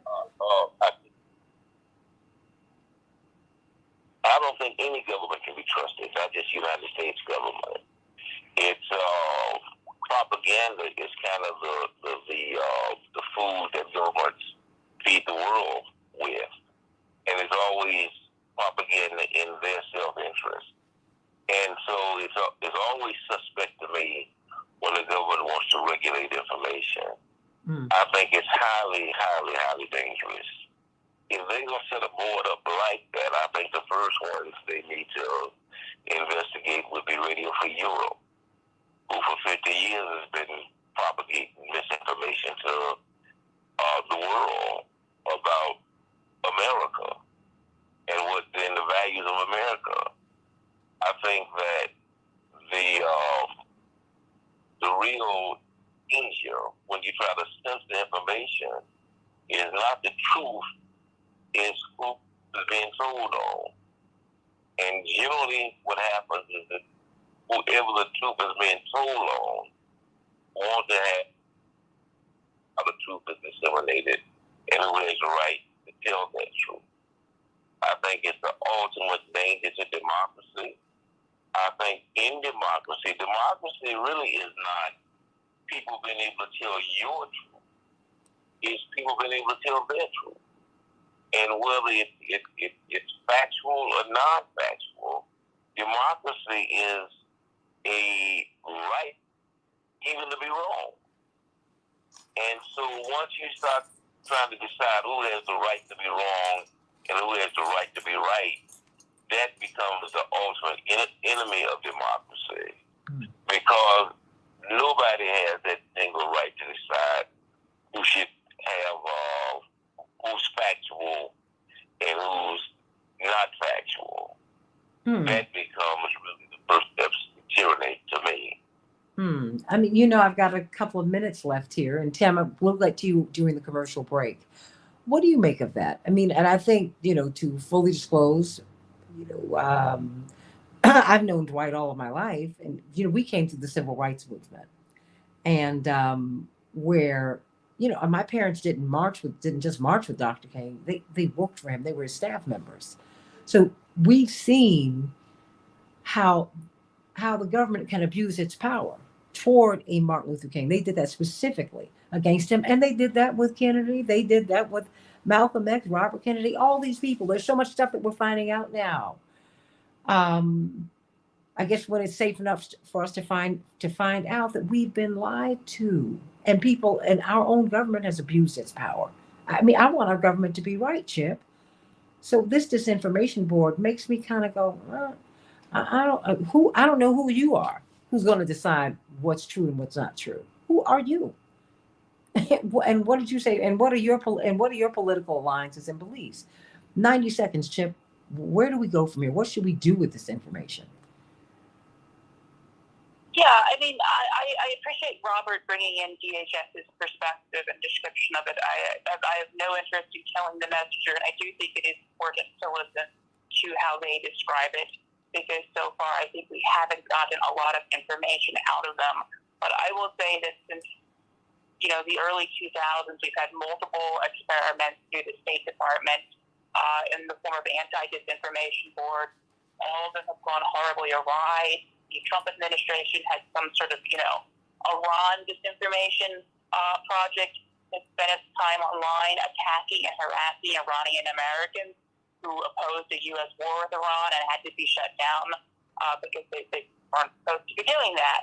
And it's not a stretch to see the disinformation board going off the rails, especially when the head of it thinks that any sort of alternative perspective on what's happening in Eastern Europe right now are Russian disinformation. And when we've seen Facebook and other parties join in these sorts of anti-disinformation efforts, the truth fact checkers they've turned to have not always been very honest brokers, right? I mean, Facebook appointed the Atlantic Council, which is sort of the think tank arm of NATO, received funding from multiple branches of the U.S. military, NATO, UK Foreign Office, many arms manufacturers, and Qatari government. Very interesting cohort, right?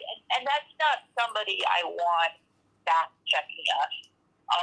And we've had administrations like the Bush administration that told obvious lie, right? And so that anybody else who was telling the truth was engaged in disinformation. Absolutely. So whatever the intent behind disinformation board is, and I think it could have a noble intent. I think there are people who see these bizarre things on the internet and want to do something about it. Whatever the intent is, whether it's noble or malicious, it has the capacity to go off the rails very quickly. And if history is any teacher, and I think history is the best teacher, it probably will go in directions that will demonize or stigmatize dissent as disinformation in a way that reflects the biases of the people on the board. Hey, everybody. Keep thinking. Let's talk about the economic cost of abortion or not having one. With Dr. Max Wolf on the Santita Jackson Show. Back in a minute.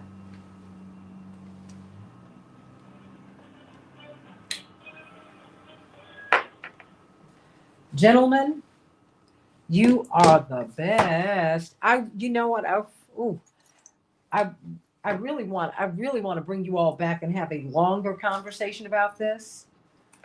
Because I think the disinformation board is just going to grow, really, and I think that's something that we need to we're going to have to watch.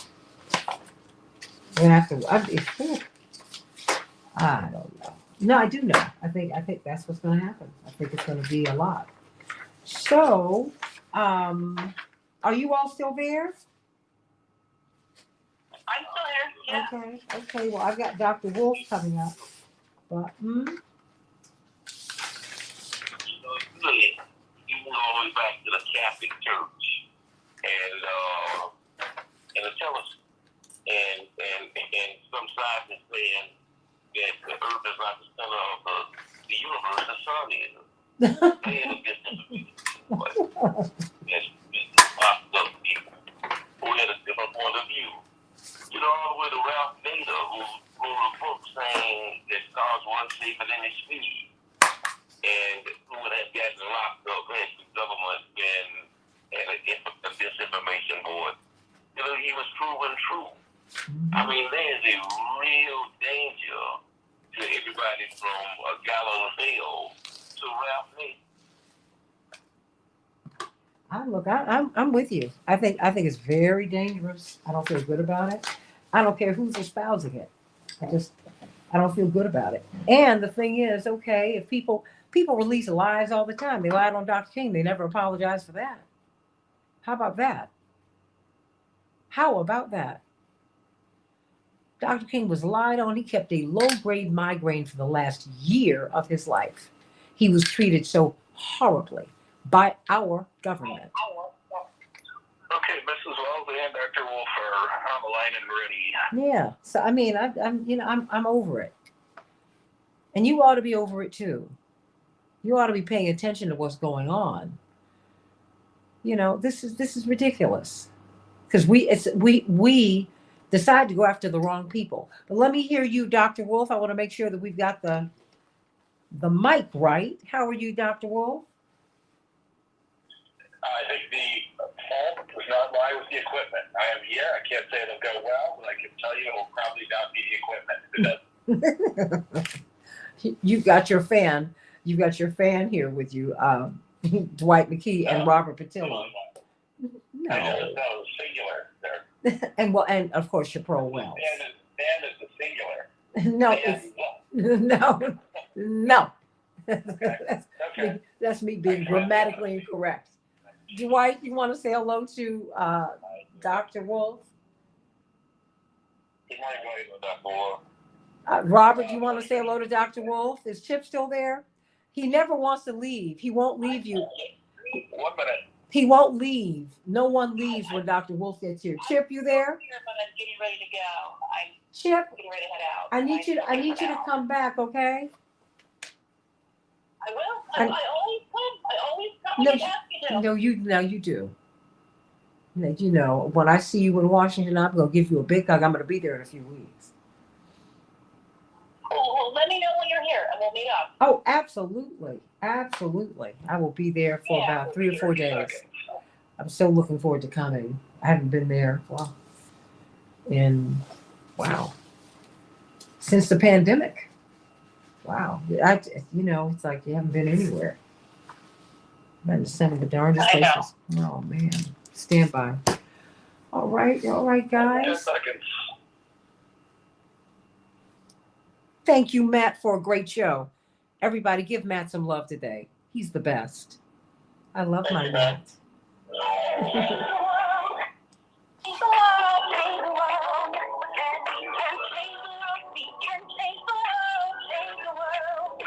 is the Santita Jackson Show.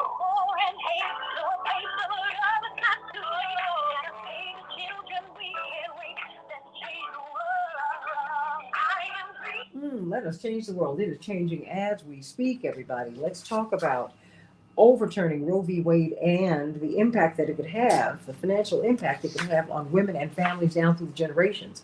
There's just so much going on. But before we get there, I want you to go to the rainbowpush.org website and join us at our international conference June 18th through the 22nd.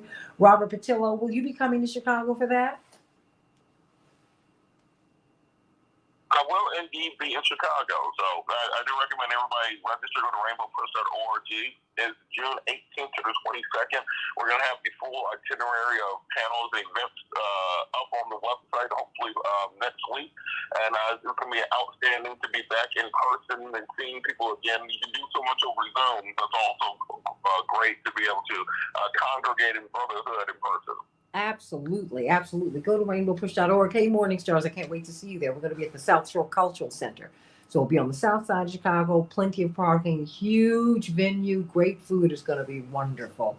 And we've got Chaparral Wells, Celebrations by Us. Hey, Chaparral, what's going on?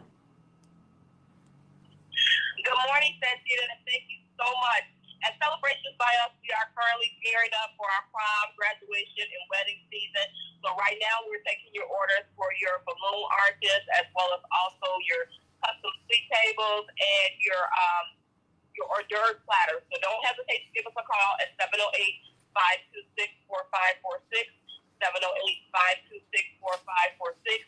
We can handle just about anything from full, complete plated meals, as well as also family-style dinners for your wedding, as well as also also birthday and baby shower. So don't hesitate to give us a call at 708-526-4546, 708-526-4546. Thanks so much, Santita. Oh, thank you, Chaparral. Got to get my greens from her. Yes, even though it is late in the set, you can always get some great greens. She has great food still, everybody. All right, everybody. So let's talk with Dr. Maxwell. If you know what time it is Thursday, bottom of the hour at 7:37. We're running a little long today, but we're going to talk about. I said, Max, what do you want to talk about today? He said everything. You've got the courts, you've got the abortion decision. We have got, continuing inflation, and I just wanted to know, where do we begin? One of the most consequential decisions a woman can make is whether to have a baby or not.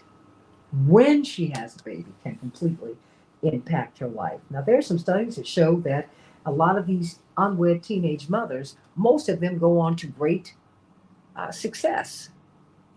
And maybe because they have the child, it can help to spur them. Yes, indeed, that does happen. But for so many, that does not happen. You have a lot of people. I keep saying this. I have to be frank with you. I'm from a religious household. I'm not someone who ever personally supported abortion, but I do not impose my thoughts and views on other people. I don't want to do that. That's certainly not the way that I live. And people, I know this as a woman, and I've never been faced with this particular consequence, but wow, I know that as a woman, one of your fears is that you could get pregnant out of term, whether you're married or not. And this is one of the most consequential decisions a woman makes, and it impacts generations of her family. It impacts generations. And so now you have economists who are weighing in on this abortion ban. And so when I spoke with Dr. Wolf, I said, what do you want to talk about? He said, everything. Everything hit us this week. We've got inflation. You've got the Fed having to intervene, trying to keep us out of a recession. You've got the abortion ban, the economic consequences of whether a woman takes a baby to term or not. They're gargantuan. And then, of course, you're looking at the courts. So wherever you want to begin, you have your fan club here, because we still have Dr. D. Dwight McKee with us, and of course, Attorney Robert Patillo, who cannot wait to hear what you have to say. They might even jump in. Dr. Wolf, always a joy to be with you. Oh, always a pleasure, even if the occasion is less than pleasurable.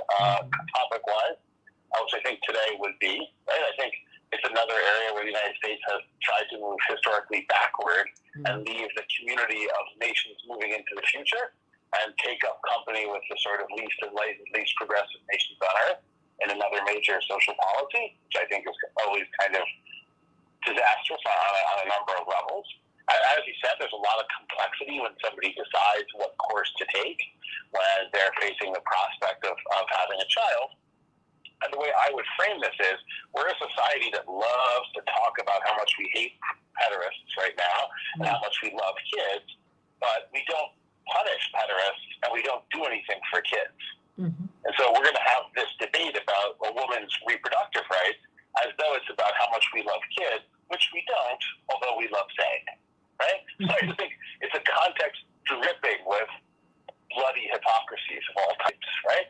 Because we're a society that does virtually nothing to support pregnant mothers or young kids or their education or their health care, but we are interested, unlike most nations, in possibly incarcerating them as adults or executing them.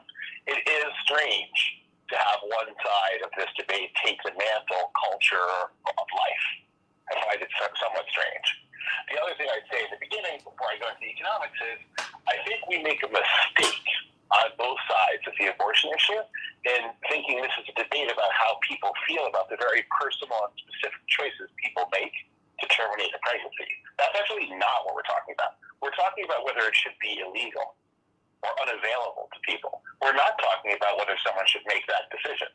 That is a private matter, right? So we're not having a debate about what we think about whether people should use that service or not. We're having a debate about whether we think it should be allowed for people to make their own decision. And I think constitutionally and as a society, those things are really different. And I don't think we do much the debate when we get confused between what we think an individual or we would want to do versus having a legal right and access to medical care. Those are quite different, right? I'm entitled to have the theory that no one should get a tooth cleaning.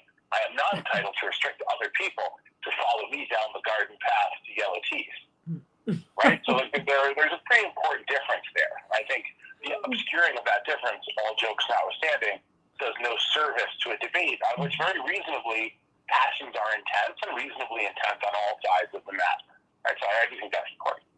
What we know as economists is the following. The opportunities for career, education, and self-determination that women have, particularly younger women of childbearing age, 15 to 45, which is sort of the prime career decision period in most people's lives, and also the period of usual statistical fertility for a female. If there are educational rights and rights to control your own body, women do better, children do better, and the society does better.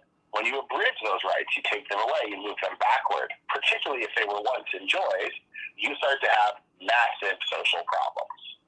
Because as much as some people like to legislate other people's very personal, private decisions, they very rarely support the legislation with action.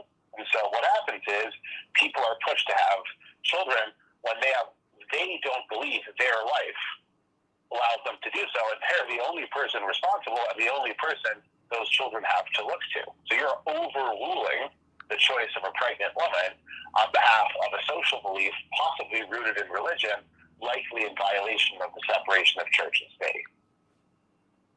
And you do so knowingly, if you understand the statistics, that you'll have higher crime rate, higher unemployment, lower female opportunity, and lower tax base for the society, so there's also a huge social problem to abridging the rights and limiting the options for women and children. We're talking with Dr. Max Wolf. Dr. Max Wolf, economist. Of course, he comes to us every Thursday at 7:30, talking to us about really the great issues of the day. Oftentimes through an economic lens, but he looks at the economy, he looks at politics, he looks at culture, he looks at us socially. And it's all important because we're all of these disciplines are related. When we look at the health consequences of denying abortions, and I brought up my own personal views, because as a woman, these are discussions that we have. And I was watching Stacey Abrams last night. I said, wow, she hit it just right, at least for me, for people, we come from a similar background, Southern background, religious background, and on and on and on and on. But when you get to college, something happens. You meet different people. You get acquainted in an intimate way because you're living with them, with people from different walks of life, people who have different life options, and on and on and on and on. And she said, my mind's changed, and I decided, I don't want my personal druthers to become public policy. I mean, she didn't put it quite that way, but that's where I am. And it's like you said, but then we look at also how this impacts women's economic options, how it impacts our lives, how it impacts the life of a family, Dr. Wolf. Just going down the street, this is not some inconsequential decision. So I'd like for you to talk about that. And I'd like to see, we'd even ask, Dwight and Robert Patillo to weigh in. But what about the economic impact? I mean, is this part of the Supreme Court decision at all? I mean, what's going on in your view? So I don't think they're explicitly considering economic impacts. Who knows what they're doing, but I think ideally they're interpreting the law, the canon of the law, the Constitution, and the weight of case law, right? That seems more that the answer you'll get from an attorney is probably better than an economist on that. That's my understanding. There is a substantial economic impact. And the other one is that there are viable theories that strongly suggest a large amount of the reduction in the crime rate in the United States, which came about 18 years after Roe versus Wade, might be due to the fact that when people are able to choose and exercise more control, they tend to be better able to take care of the children that they choose to have. And we've seen that in some other countries too. So there's a sort of legal element there, I suppose. But I think generally speaking, a court that says it's constitutional, it's in life to have broad rights, and a public debate, including many of these folks in the court, who believe there could be an abridgment of your rights to possibly wear a piece of cloth over your mouth with a rubber band to you and then kill the guy sitting next to you on the bus. That seemed like a big step. I don't know, controlling the womb seems like it might be even more invasive to some predilections than wearing a jean back pocket over your mouth so you don't kill anyone. I'm not sure what the precedent is or if it's all that consistent, but again, I'm not an attorney. It's not my area of speciality. But, but the economic impact is profound. It is profound. Well, let me bring up Brian from Joliet before I get to you, Dwight and Robert. Brian from Joliet, what's on your mind? Good morning, Santita. Good morning. I hope I pronounced your name correctly. Well, it's Santita with 2 T's, but I'm sending you much love. I appreciate the effort. Well, thank you so much. I'm sending out love to you. I love your show. And I voted for your father in '84 and 1988. All right. One of the most upright men of my lifetime. Consistently wonderful man. Thank you, Reverend Jesse Jackson. Thank you. Okay, I called to say, also heard DeBarge last night on Fox saying we must make, quote, an example of whoever did the leak on the Supreme Court. I believe they referenced February 10th. Quote, example, a euphemism again. Something sounds like straight out of Nazi Germany or something. And, how they said the Supreme Court had already made up their mind without even hearing the case of Roe versus Wade. But more than this, I wanted to say that if you're going to, in the media, these politicians, whoever's doing it, are saying that Roe versus Wade must come to an end, then to be logically and morally consistent, then this report also from ProPublica, I believe it came out, it was all over the news for a day or two, I think last October, 25 billionaires pay absolutely zero in income taxes. That's my source, ProPublica, and it was all over the news. And then after they use roads, highways, they get mails, they use policing, fire, military. And if they don't start immediately getting to be morally and logically consistent, now they must pay their fair share of taxes and all poverty in the United States completely, and otherwise they must take the position that they are welfare recipients. And as I remember quite well, in 1992 and 93, people like that with the highest income and the politicians in the media, 2 years and out for welfare recipients. Well, then to be consistent, they would want to get off other tax people's dime, as they used to say back then, because welfare breeds dependency, and these billionaires certainly don't want to become dependent on the dime of taxpayers. Dr. Wolf, do you have a response? Well, clearly we have many issues in this society, and those issues filter heavily into the judiciary. So part of what happened is when you auction off your seats in various political bodies in the country, which we do, you end up with buyers whose interests are mostly on making sure that they get maximum service provision and pay the least for it. And the way they get a mass of people excited about supporting their own economic isolation is often with getting them into these sort of super divisive red meat issues. Right? And I think that's more on the politics of this than the economics, but I think the women's reproductive rights have been a hot button issue that's been carefully engineered and kept there because it's gotten people to vote against the interests that they have in terms of their tax policy, government spending, unionization, minimum wage, national health insurance, paid family leave, all these things, by the way, which would make it more reasonable for people to expect you to take a child to term. I don't think it would make it reasonable. I think it would make it more reasonable or less unreasonable. What about the issue of getting these billionaires to pay taxes and ending all poverty within the United States? Not a radical position. Others have taken it. crack law, but the problem is you'd have to get legislators who they paid for to vote to evict their own boss. Well, there's Historically, that. that becomes a bit tricky. Well, then we need massive, peaceful demonstration along the lines of the civil rights demonstration of the 1960s in regards to voting rights, Roe versus Wade, ending all poverty, so on and so forth. Massive, as led by Martin Luther King and the anti-Vietnam War, massive peaceful rallies to perhaps wake these individuals up. Well, Dwight. Yeah, that would probably be effective. It would be effective, but it was not like it was an easy thing in the 60s. Dr. King only spoke to hundreds of thousands and a couple of million people, maybe 2 or 3 times in the course of his lifetime.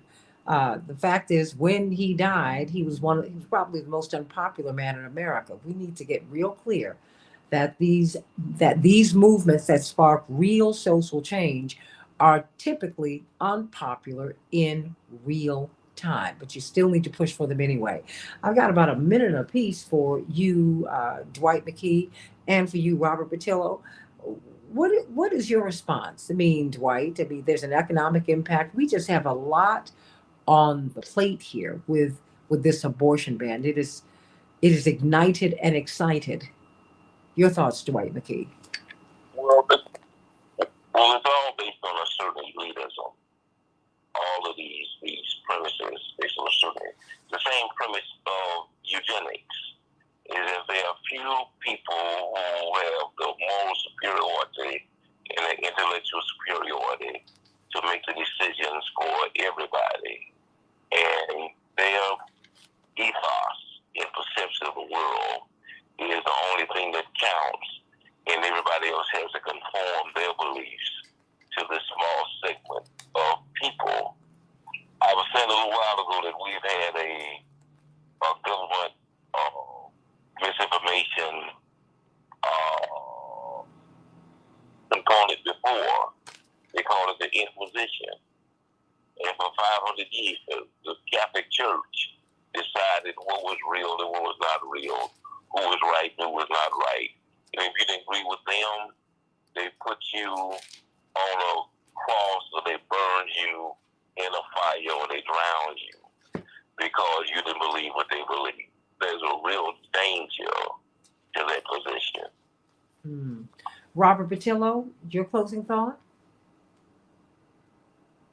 I think we have to understand how to speak across party lines. Right now we have such a siloing of information, a siloing of reality, that that we have an inability to actually come to agreements and compromises. I'm a pro-life Democrat. People don't understand that concept anymore because people get so hyperbolic about it, you lose the nuance. Because when I say pro-life, I mean, we have to have universal child care. We have to have universal pre-K. We have to ensure that we have housing assistance and educational assistance. We need to make abortion obsolete instead of outlawing it so that people are making the choice for life. But people cannot have that conversation anymore because as a man, I often hear, well, you don't get to have an opinion before you even hear my opinion. And that's what makes these waters so caustic because it's devolved into yelling outside and only talking to people who agree with you instead of finding out where the compromises exist. And that's what has always made America strong. Absolutely. Well, Dr. Wolf, you get the final word here. The last 2 minutes belong to you. I think it's a particularly ill moment to try to restrict what people are doing, particularly women, who had a disproportionately difficult pandemic, in part because we are alone among the wealthier nations in providing people no access to health care and no access to child care and no paid leave. And so people face the prospect of sickening themselves or their family members or leaving their children unattended, children that somebody else now wants to tell them when, how, and with whom to have. And I would add one thing which gets swept under here. I think these discussions about no exception in rape and incest is a form of publicly sanctioned torture for the crime of being victimized on the basis of your gender. And I think people should stand up to that with absolute revilement, and if they don't, I question some of our shared ideas of basic decency. Amen. I think that you should do it. I mean, because we have done so much public shaming, so much public blaming. And I agree with you, Dr. Wolf. I agree with you, Dwight McKee, and I agree with you, Attorney Patillo. I mean, I am a pro-life, independent Democrat. And the fact is, I believe in universal single-payer health care. I believe that we should create a floor beneath which no human being should fall. We're not interested in that. We haven't even talked about providing health care for everybody during a pandemic. This is insane. You're not pro-life. You're just anti-abortion and anti-many other things that do not support life. We don't support prenatal care. We don't support postnatal care. We have the highest maternal mortality rate in the Western world. Are you serious? In the United States of America, Black women are dying having their children. Are you serious? Fix that. If you believe in life, if you believe in life, universal pre-K, a strong, robust healthcare system, a strong, robust public education system, a strong, robust system where our children do not go into debt because they went to school. Decent housing for everybody. If you get the extras, great for you. But there should be a floor beneath which no human being should fall. That would make abortion obsolete. Stop aborting people once they get here, aborting their dreams, aborting their actualization. Stop it. Let us grow up in our politics. Let us grow up. And if you really want to be pro-life, then save a life and make a life. How about that? Dr. Max Wolf, love you so much. Dwight McKee, Robert Patillo, everybody. WAOK, every Sunday from 1 to 4 Eastern Standard Time. Tune into his show. It is absolutely fire. It is great. And of course, the Rainbow Push Coalition Convention, Morning Stars, I want to see you there. June 18th through the 22nd. We are going to have a good time there, and I cannot wait to see you. I love you, everybody. Can't wait to be with you tomorrow on the Santita Jackson Show. Thank you, Matt, for a great show. God bless you, everybody. Have a great day.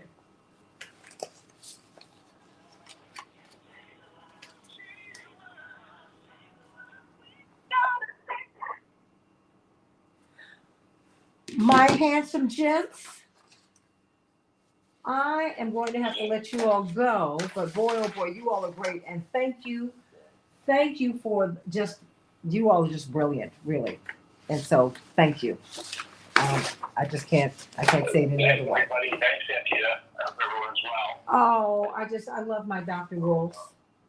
We had a shockingly strong productivity number this morning, too.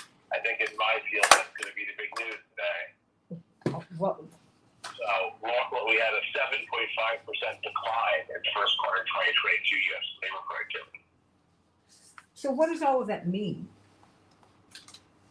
Probably the wages are going up faster than people's ability to do things, so the productivity came down because they weren't operating as sort of chronically short-staffed. And the other guess is that actually going back to work is reducing people's productivity, not surprisingly, because they spend a lot of time being angry and scared of getting sick and commuting to and from work. Yeah. Oh boy, this is a lot. So it looks like there's probably a bunch of things going on. Yeah. I think what will really keep people from going boiling over is taking away their reproductive rights in the summer. Well, what do you think is going to happen this summer? That's an interesting deal. I wonder, to me, what's interesting about the week is I wonder if people in the Republican Party who know the Republican Party needs abortion to be illegal to hold the coalition together are worried about getting to the point of making abortion illegal in a lot of states and losing it as an election issue. Because if people feel successful there and are against abortion, will they refocus on other things like, employment, taxes, labor, stuff that a lot of their more firebrand Republican colleagues probably won't poll as well on. Well, but I think if Lauren Roberts' husband can just show off his goodies to enough people, we'll be okay as a country. For the kids. This is going to be very interesting to see because I always felt that there was some political motivation behind this, as there always is. Dwight McKee, because you say that there are only two things that you can be sure of in life, in politics, acts of God and conspiracies. That's a good one. Dwight, are you still there? Former. Must be the latter. I think this is an act of God. No, this was not an act of God. By the way, just on a PR basis, how guilty and bad do you look if you get caught leaked of the situation? Oh, you're like, I gotta find the best. Even if that's what you're thinking. Oh, I mean the whole thing. That's being super dignified to me. I mean, this whole thing is just bad. But I tell you what, it has gotten people engaged, and that is great. But you know what? I'm going to have to go into a Zoom call, and I love my Dr. Wolf. I'm going to call you later. Likewise. I love you all. Organization. Thanks to all for sharing the podium. Well, you know, we missed several other calls today, so next week. All right, sweetie. Okay. Bye-bye. Take care.